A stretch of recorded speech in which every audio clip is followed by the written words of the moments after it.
Wheel chair assistance required है। वो मेरी रिक्वेस्ट एक्सेप्ट हुई है, मेरी वो सब चीज़ें, उन्होंने कोई ऑब्जेक्शन उस वक्त नहीं उठाया। कहते हैं कि जी आपके साथ कोई है, तो मैंने कहा नहीं आप चल सकते हैं। मैंने कहा ऑब्वियसली मैं व्हील चेयर में नजर तो आ रहा है। हाँ, तो ये तो बड़ा बेतुका सा सवाल है। तो मैंने कहा नहीं, तो उन्होंने कहा हम आपको बोर्ड नहीं करने देंगे। ऑब्वियसली मुझे रिप्रेजेंट करने में मेरा एक लाइफ टाइम अपॉर्चुनिटी थी, जिसके लिए मैं बड़ी देर से इंतज़ार कर रहा था। मैंने रात को अपनी फैमिली को जहमत दी, वो एयरपोर्ट पे आए। और जो घटियापन था, सुपरवाइजर साहब आते हैं, आके कहते हैं कि यार यहाँ से चले जाओ, वरना मैं तुम्हारे पासपोर्ट पे ऑफलोड की स्टैंप लगा दूंगा और फिर तुम आगे एम्बेसीज में एक्सप्लेन करते रहना। बिस्मिल्लाहिर्रहमानिर्रहीम। प्रोग्राम उठो पाकिस्तान के एक नए सेगमेंट के साथ आपका होस्ट हमजा साजिद राना हाजिर है। नाजरीन, जो आज आपके लिए मैं एक जिस कहते हैं ना एक दुख भरी दास्तान है, और दुख भरी मतलब एक बंदा जो पहले डिसेबल है, फिर वो मुल्क को रिप्रेजेंट करने जा रहा है इंटरनेशनल लेवल पे एक कॉन्फ्रेंस के अंदर पाकिस्तान के डिप्लोमेट की हैसियत से, और उसका ताल्लुक भी जर्नलिज्म के शोबे से है। उसके साथ एयरपोर्ट पे एक तूफ़ान बदतमीज़ी बरपा होना, उसकी वीडियोस बनाना, एक माजूर आदमी को जैसा कहते हैं ना बाकायदा पुश करना कि चल के दिखाओ, एक उसकी सेल्फ रिस्पेक्ट को हर्ट करना, सेल्फ इस्टीम को बिल्कुल लोअर लेवल पे लाना।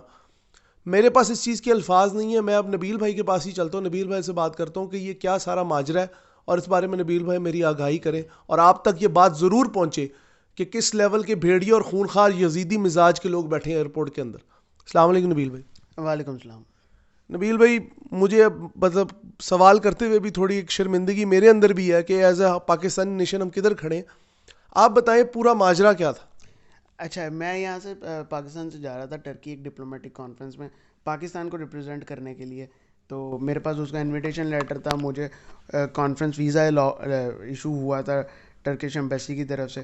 फिर उसके बाद मैंने जब टिकट बुक किया, तो उस टिकट के अंदर मैंने कैटेगोरिकली मेंशन किया कि यार मुझे व्हील चेयर असिस्टेंस रिक्वायर्ड है। वो मेरी रिक्वेस्ट एक्सेप्ट हुई है, मेरी वो सब चीज़ें, उन्होंने कोई ऑब्जेक्शन उस वक्त नहीं उठाया। उसके बाद फिर मैं मेरी कस्टमर ऐप पर जो कस्टमर केयर सर्विसेज के नुमाइंदे हैं, उनसे कुछ 4 से 5 दफ़ा इसी मौजू पे बात होती रही है कि आपको कोई मसला तो नहीं, कोई एतराज़ तो नहीं, कोई इशू तो नहीं। इवन मैंने जब जिस कॉन्फ्रेंस में पाकिस्तान को रिप्रेजेंट करने जाना था, उनसे मैंने कहा यार मेरी ये कंडीशन है, तो उन्होंने कहा कि जी हमारे लिए बड़े ऑनर की बात होगी कि आप हमारे प्लेटफॉर्म को यूज़ करेंगे। तो खैर मैं यहाँ से सब चीज़ें ओके थी, मैं यहाँ से गया हूँ। मेरी एयरपोर्ट व्हील चेयर असिस्टेंस की जो रिक्वेस्ट थी वो एक्सेप्टेड थी। मैं जब एयरपोर्ट पे पहुँचा हूँ, वहाँ पे मुझे उनका क्रू मेंबर जो है, जो व्हील चेयर्स को स्कॉट करता है, वो उसने मुझे वेलकम किया है, वो अंदर लेके गया। जब मैं अपना चेक इन काउंटर पे पहुँचा हूँ, अपना बोर्डिंग पास लेने लगा हूँ, तो वो कतर एयरवेज़ के सुपरवाइज़र मोहम्मद वसीम साहब वो आते हैं और आके कहते हैं कि जी आपके साथ कोई है, तो मैंने कहा नहीं आप चल सकते हैं। मैंने कहा ऑब्वियसली मैं व्हील चेयर में नजर तो आ रहा है। हाँ, तो ये तो बड़ा बेतुका सा सवाल है। तो मैंने कहा नहीं, तो उन्होंने कहा हम आपको बोर्ड नहीं करने देंगे। ये क्या बात हुई जी? ये बात ये हुई कि जी हम आपको बोर्ड नहीं करने देंगे, आपकी आप डिसेबल हैं, व्हील चेयर में हैं, आप आपके पास अटेंडी होना चाहिए, ये है वो है, आपको चल के दिखाना पड़ेगा, ये करना पड़ेगा। खैर ये अजीब से लॉजिक्स। मैंने पूछा उनसे, मैंने कहा यार कोई रिक्वेस्ट आपकी कोई पॉलिसी है? तो उन्होंने कहा जी बिल्कुल है। तो मैंने कहा अच्छा ठीक है, दिखा दें आप, क्योंकि मैं तो देख कर गया हूँ ना, मैंने टिकट बुक की है, मैंने तो पॉलिसीज़ देख कर की होंगी। तो उन्होंने कहा ये काम आपका था। तो मैंने कहा चले मैं ही दिखा देता हूँ। तो मैंने निकाल कर उनको, मैं आपके साथ भी शेयर करूँगा, आप भी ये प्लीज प्लीज हम उसे फ्लैश मेंशन करेंगे। बिल्कुल। तो वो कोई पॉलिसी इस किस्म की नहीं है कि आपको अटेंडी की ज़रूरत है या आप व्हील चेयर पर तो नहीं बोर्ड कर सकते, क्योंकि इनकी कैबिन व्हील चेयर बिल्कुल एक अलग व्हील चेयर है जो फ़्लाइट के अंदर, जो जहाज़ के अंदर जो मूव करने के लिए होती है। तो खैर मैंने उनको पॉलिसी निकाल के दिखाई, तो मुझे कहते हैं कि हम बाद में देखेंगे, अभी आप साइड पर हो जाएं। खैर उन्होंने मेरे साइड पर कर दिया। वो मामला एक मैं मुसलसल चलता रहा।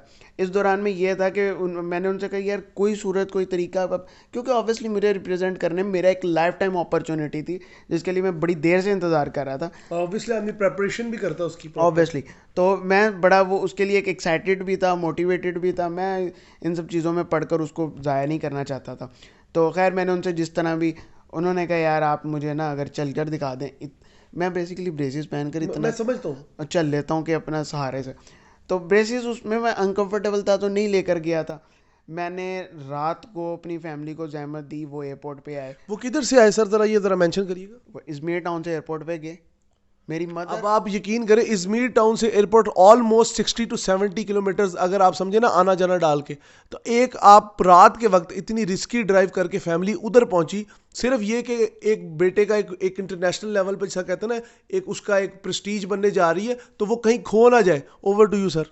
तो खैर वो वहाँ पर पहुँचे हैं, मैंने मैंने उनसे एक और बात की, मैंने कहा यार मैं ब्रेसेस पहन के दिखा देता हूँ, आप बोर्डिंग काउंटर जो है वो नहीं, हमारी रूल्स हम नहीं कर सकते। खैर चलो ठीक है।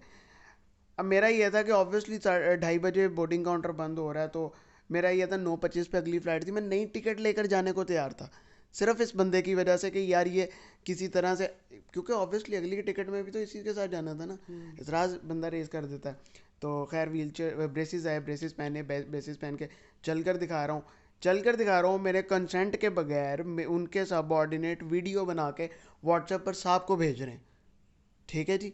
अच्छा, ये तो फंडामेंटल राइट्स की सीधी सीधी खिलाफ वर्जी है कि आप किसी बंदे। ये इस पूरे इंसिडेंट में पहले स्टेप से फंडामेंटल राइट की वायलेशन है। लेकिन ये तो सर बिल्कुल एक ब्रीच कर दिया उन्होंने आपकी, जो आपकी एक तरह से आप सर 21st सेंचुरी के अंदर जब डिसेबल्स की इक्वल अपॉर्चुनिटीज़ के एक एजेंडा चल रहा है, जो डिस्कशन चल रही है, इस किस्म की अगर कोई, पहली बात तो पॉलिसी नहीं है, बिल्कुल ऐसी। ठीक है जी। मैं civil aviation FAA United States का जो अदारा है, कतर एयरवेज में आपको सब मेंशन कर सकता हूँ, कोई पॉलिसी नहीं है। और अगर कोई कहीं पे एग्जिस्ट करती है ना, तो ये तो सबोताज कर रही है इस एजेंडे को। अच्छा खैर टॉपिक पे आते हैं, तो मैंने उनको फिर चल कर दिखाया, फिर साहब ने वीडियो देखी, उन्होंने कहा हो सही नहीं चल रहा, सही नहीं चल रहा, ये भी तो इस लेवल का घटिया दिमाग है। जी हाँ, जी हाँ। तो उन्होंने कहा जी बिल्कुल सही नहीं चल रहा, नहीं अलाउ कर सकते। खैर अगली फ़्लाइट 9:25 पे थी, 8 घंटे तक, 12:30 बजे मैं वहाँ पे पहुँचा, 8 घंटे तक ये सिलसिला मेरे साथ चलता रहा। 2:30 बजे जब बोर्डिंग काउंटर बंद होता है, तो जब वहाँ से आवाम हट गई, तो एक और जो घटियापन था, सुपरवाइज़र साहब आते हैं, आके कहते हैं कि यार यहाँ से चले जाओ, वरना मैं तुम्हारे पासपोर्ट पे ऑफलोड की स्टैंप लगा दूंगा, और फिर तुम आगे एम्बेसीज में एक्सप्लेन करते रहना। अब सवाल ये है कि ऑफलोड की स्टैंप कतर एयरवेज एक इंटरनेशनल एयरलाइन इतनी स्ट्रॉन्ग है कि उसका नाम दुनिया में इतना है सर 7 साल से सबसे ज़्यादा जो गेस्ट अटेंड करने वाली ये एयरलाइन है, पैसेंजर्स को मूव कराने वाली, लेकिन खैर वो इतनी स्ट्रॉन्ग है कि FIA के इख्तियारात अपने पास रखती है। खैर ये वाली धमकी भी मिली। ये मामला मेरे साथ 8 साढ़े 8 घंटे तक जारी रहा। उन्होंने फिर एक साहब से दूसरे साहब से तीसरे साहब, मेरा ख्याल से उनके मैनेजर साहब सो रहे थे, जिनको उनकी नींद में बिल्कुल सो रहे होंगे, खलल पैदा नहीं करना था, लिहाजा मुझे 8 साढ़े 8 बजे तक बैठाया गया। फिर मैनेजर साहब ने भी, उनसे मेरी मुलाकात नहीं हुई, लेकिन मैनेजर साहब ने भी कहा कि नहीं हम बिल्कुल इजाज़त। उसके बाद मामला इस तरह से कतर एयरवेज ने करके मैं वापस आ गया। नबील भाई मुझे अब जरा आप ये बताएं कि आपने कोई दोबारा इनसे वापस रब्ता किया, कोई मेल्स की, कोई इनके हायर ऑफिशियल्स को जहाँ कांटेक्ट करने की कोशिश की, लाइक ह्यूमन राइट्स कमीशन? अच्छा, ये है ह्यूमन राइट्स कमीशन की जो बात कर रहे हैं। सबसे पहले मैंने कतर एयरवेज में रिपोर्ट करने से पहले ये ह्यूमन राइट्स कमीशन में रिपोर्ट किया था। तो खैर मैंने मेल की हुई है, जो ऑनलाइन उनका कंप्लेंट चल है, मुझे फ़िलहाल तो कोई जवाब नहीं आया उधर से, जो कि बड़े अफसोस की बात है, क्योंकि अगर कहीं और ये वाक़या होता तो अब तक सिस्टम हिल चुका होता।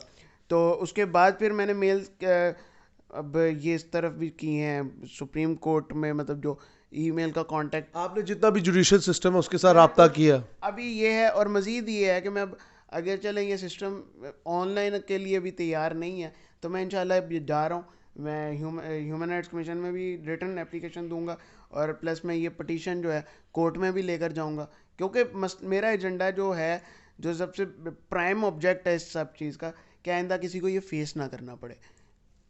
इंसानी हकूक़ की तंजीमों के लिए इस बहुत बड़ा सवालिया निशान है, जो पाकिस्तान में ज़रा सी बात पे मेरा जिस्म मेरी मर्जी के नारों पे भागी जाती हैं और फटाफट जाके कहती है जी औरत के लिए ये, औरत के लिए। What about those people who have don't have legs, but उनके जो अज़्म है वो उन्हें चलना सिखा रहे हैं, और वो जैसा कहते हैं ना एक जालिम माशरे के आगे सीसा पिलाई हुई दीवार बने हुए। मैं इस वक्त ना एक जैसा कहते हैं ना, मैं इनका कर्ब महसूस कर सकता हूँ। आप सोचे एक बंदे ने ज़िंदगी में पहले ही वक्त एक डिसेबिलिटी देखी हो, वो खुदा की तरफ से आए बंदा उसको बर्दाश्त कर लेता है, लेकिन जब इंसान ये एयरपोर्ट पे बैठे हुए दरिंदे खुदा बनने की कोशिश करें, एक बंदे का तमस्खर उड़ाने वाली बात है, उसे कहो आप चल के दिखाओ, अब आप सही नहीं चल रहे और चल के दिखाओ।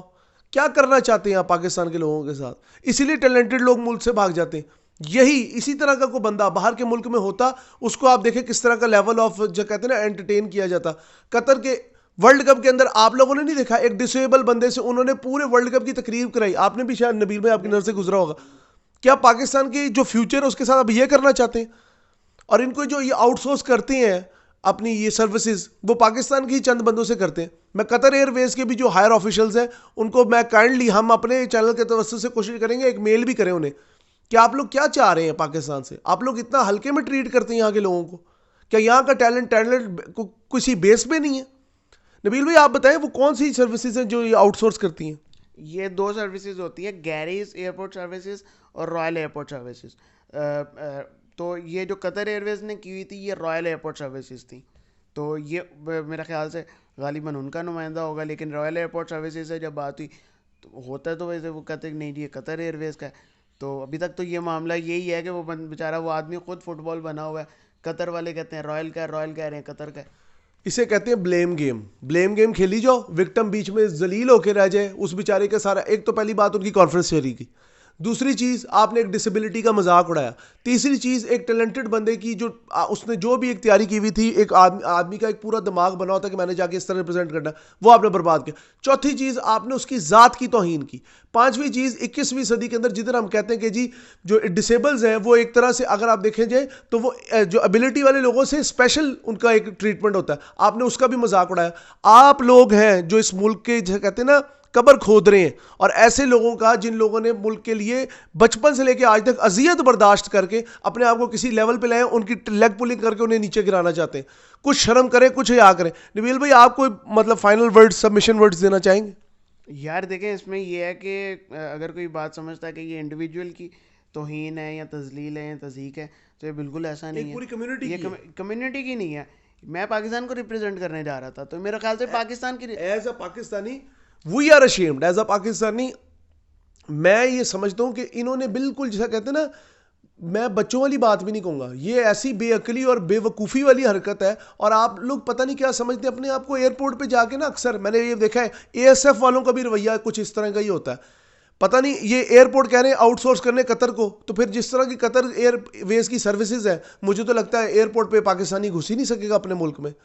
प्रोग्राम उठो पाकिस्तान के साथ अपने होस्ट हमजा साजिद राना को इजाज़त दीजिए। अल्लाह हाफ़िज़।